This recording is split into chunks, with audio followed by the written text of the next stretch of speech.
Olá pessoal, eu sou o professor Rodrigo Iturra Wolff. É um prazer estar aqui com vocês novamente do curso Técnico em Finanças. E a nossa disciplina é intitulada Orientação para a Prática Profissional e Pesquisa. Nossa aula de hoje tem como tema o conhecimento científico. Sou graduado em Filosofia pela Universidade Federal do Maranhão. Tenho uma pós-graduação em Filosofia pelo Instituto de Estudos Superiores do Maranhão. Sou mestre em Filosofia pela Universidade Federal da Paraíba.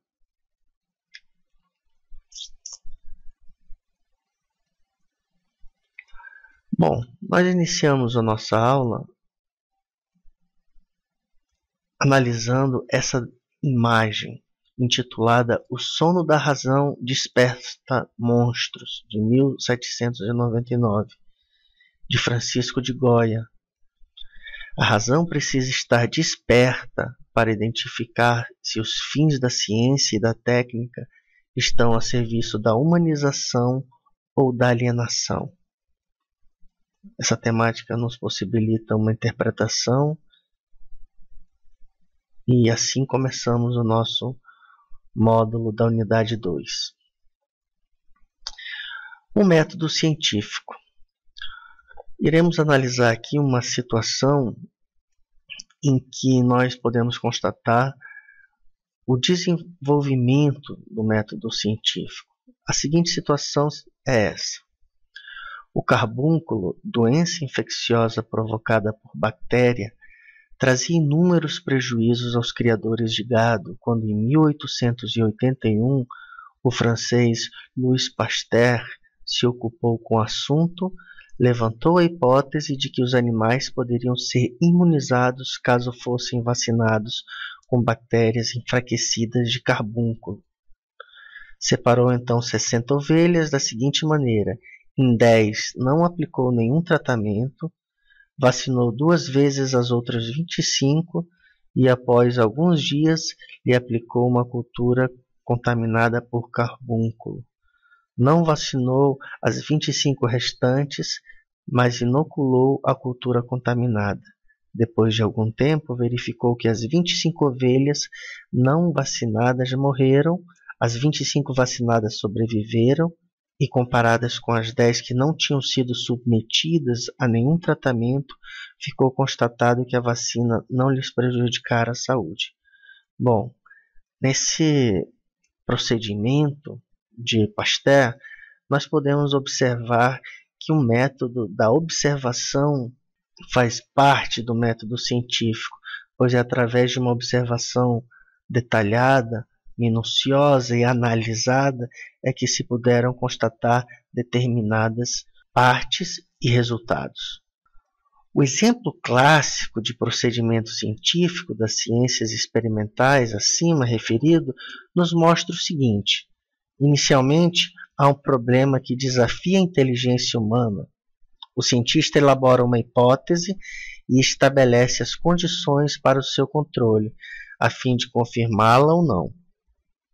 Mas nem sempre a conclusão é imediata, como no caso citado, sendo necessário repetir as experiências ou alterar inúmeras vezes as hipóteses.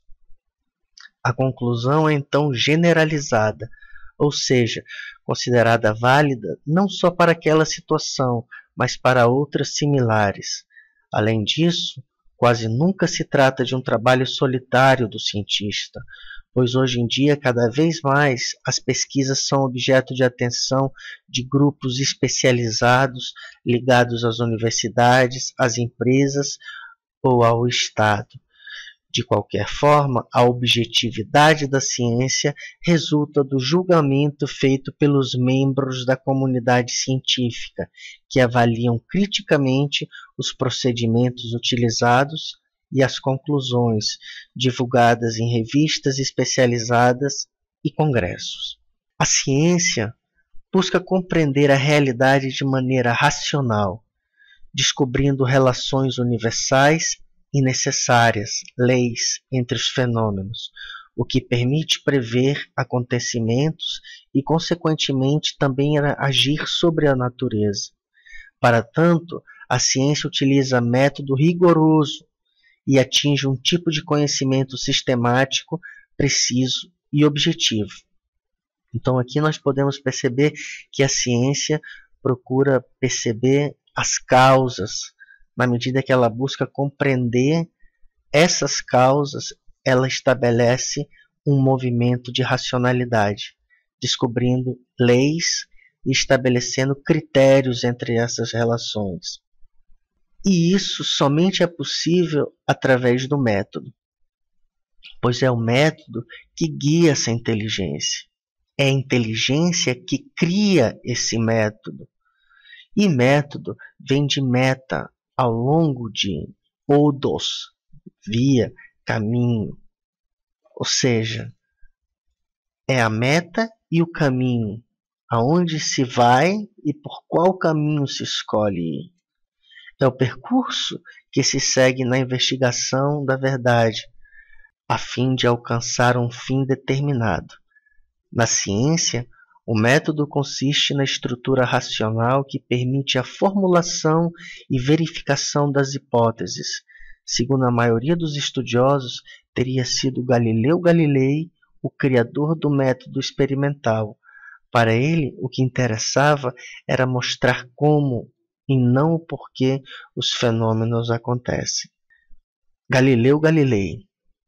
O livro da natureza foi escrito exclusivamente com figuras e símbolos matemáticos. A natureza está escrita em linguagem matemática, dizia ele.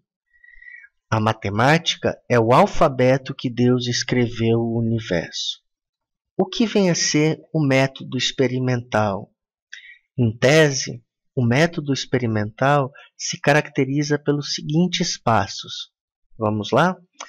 Observação, problematização, hipótese, experimentação e generalização, lei e teoria. No caso apresentado anteriormente, da observação do corbúnculo, nós podemos observar que isso foi um critério demarcado com um âmbito científico. Mas na prática, o processo não se realiza necessariamente desta forma, nessa ordem, podendo variar conforme as circunstâncias.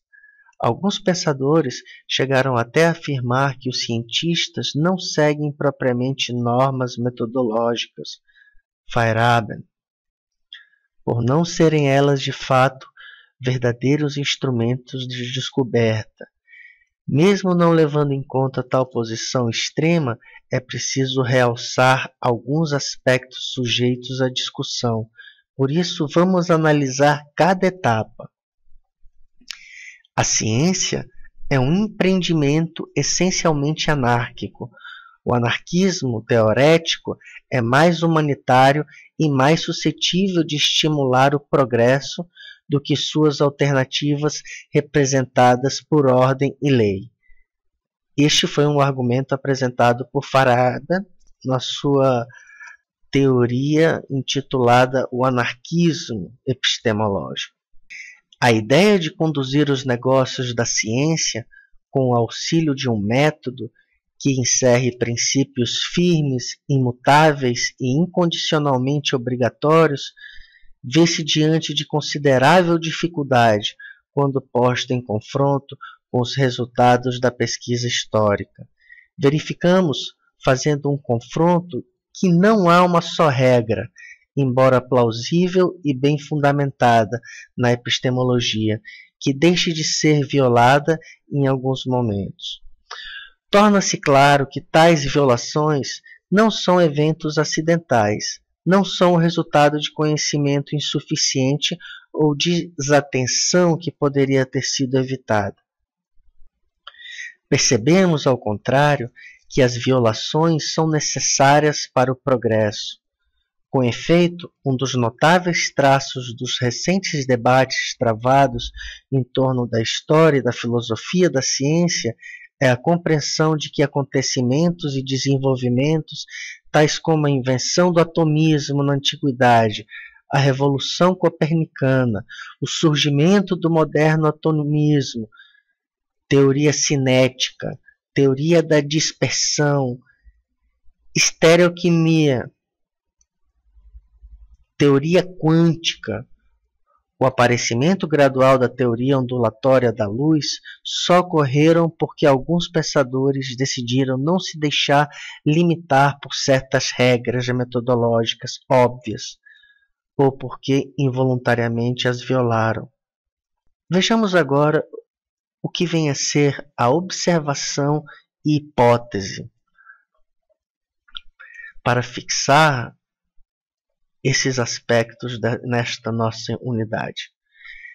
Não é adequado pensar que a ciência começa seu trabalho pela observação dos fatos, só realizando a seleção de dados em fase posterior, pois são tantos os fatos que devemos selecionar os mais relevantes, mas como considerar a relevância de um fato a não ser que já tenhamos algumas hipóteses preliminares que orientam nosso olhar? Por exemplo, ao investigar as prováveis causas da AIDS, o que deve o pesquisador observar? Evidentemente, ele já deve ter de antemão critérios que auxiliem nessa busca. Caso contrário, a pesquisa será cega, sem objetivo e destinada ao fracasso. Ou seja, através da observação e hipótese, nós colocamos aqui, nós permeamos a possibilidade de problematização. Ou seja, a ciência ela possui uma análise prévia dos fatos e somente depois de uma problematização que são levantados os fatos para que estes possam ou não ser comprovados. Portanto, observação e hipótese se acham sempre relacionadas de maneira recíproca. Se de início a hipótese orienta a seleção dos fatos, em outro momento mais avançado da pesquisa, já tendo sido feito o levantamento dos dados, ela tem o papel de reorganizar os fatos, dando-lhe uma interpretação provisória como proposta antecipada de solução do problema. Então, a questão que se levanta inicialmente uma hipótese, por exemplo, ela parte de uma problematicidade, uma problematização. E depois se organizam os dados, estabelecendo ou não o critério de ligação com essa hipótese, podendo essa hipótese ser ou não comprovada ou refutada. No caso, negada, aceita ou negada. Há muita lenda em torno de qual seria a fonte da hipótese. As pessoas tendem a fantasiar a respeito do ato criador e imaginam um cientista genial, fazendo descobertas espetaculares, como um passe de mágica. É bem verdade que a formulação da hipótese aproxima o cientista do artista, pois existe intuição e iluminação súbita, o chamado insight, nas descobertas científicas. Mas não convém exagerar este aspecto, pois sem dúvida ele é precedido por longo trabalho e rigorosa elaboração conceitual, sem o que os clarões talvez nem ocorressem ou se dispersassem no vazio.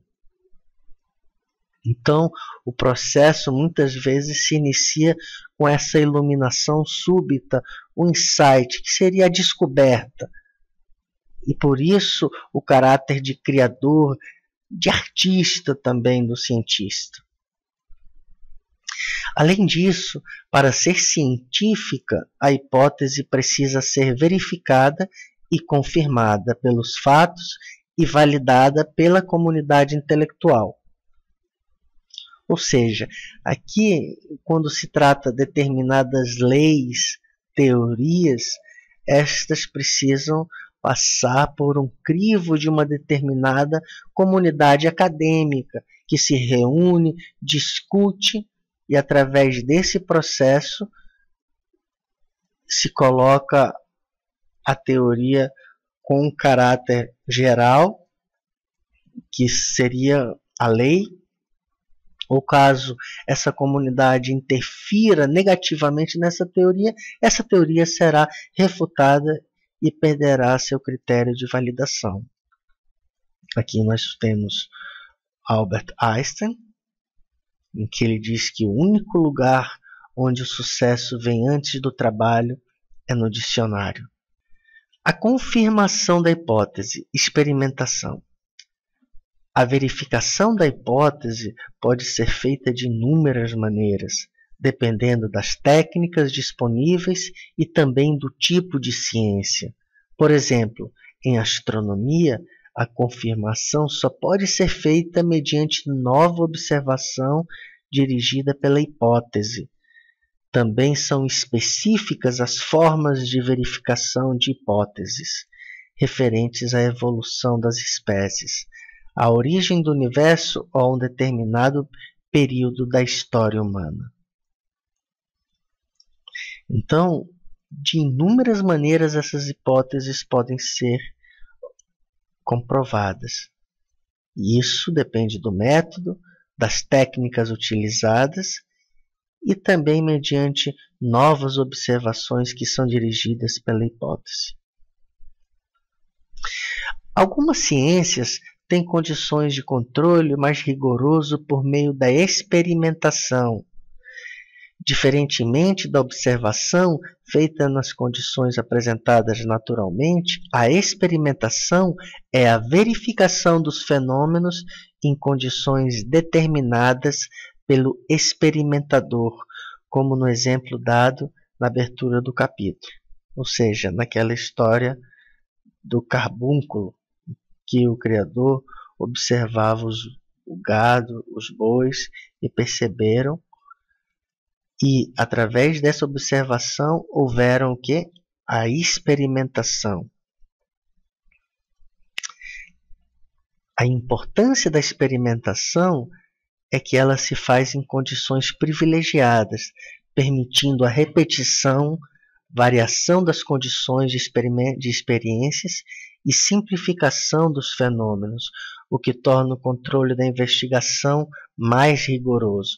Ou seja, o cientista ele molda as condições e, nesse sentido, ocorre um privilégio de permitir que este possa observar as variações das condições e simplificar os fenômenos, para que ele possa alcançar os seus dados.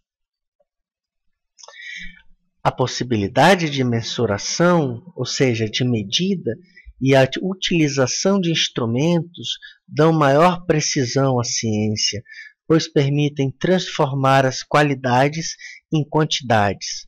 Por exemplo, o som é medido em decibéis, a temperatura é verificada na coluna de mercúrio, o peso é indicado pelo movimento da agulha na balança, o que supera as avaliações puramente subjetivas e imprecisas.